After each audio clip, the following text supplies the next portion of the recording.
রমজান মাসে কবরের আযাব বন্ধ থাকে, এটা কি সঠিক কথা? এটা বহুল প্রচলিত একটি ভুল কথা। আমাদের সমাজে ব্যাপকভাবে প্রচলিত আছে, রমজান মাসে কেউ যদি মারা যায় তাহলে তার আর কবরের আযাব হয় না। আল্লাহ তাআলা আমাদের সবাইকে কবরের আযাব থেকে হেফাজতে রাখুন।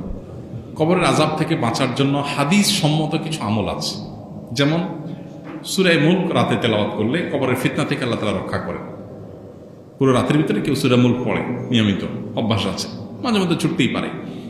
এই আমলটা যদি কেউ করে নিয়মিত, ইনশাআল্লাহ আল্লাহ তাআলা তাকে কবরের ফিতনা থেকে রক্ষা করবেন, হাদিসে সাব্যস্ত আছে। নাম্বার 2, নবী করিম সাল্লাল্লাহু আলাইহি ওয়াসাল্লাম শেষ বৈঠকে আত্তাহিয়াতু এবং দুরুদের পর দোয়া মাসুরার যখন পড়ি আমরা, তখন তিনি 4টা বিষয় থেকে পানা চাইতেন।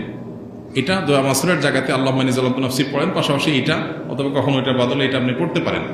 দোয়াটা হলো আল্লাহুম্মা ইন্নী আউযু বিকা মিন আযাবি জাহান্নাম ওয়া মিন আযাবিল কবর ওয়া আউযু বিকা মিন ফিতনাতিল মাহইয়া ওয়াল মামাত ওয়া আউযু বিকা মিন শাররি ফিতনাতিল মাসিহিদ দাজ্জাল।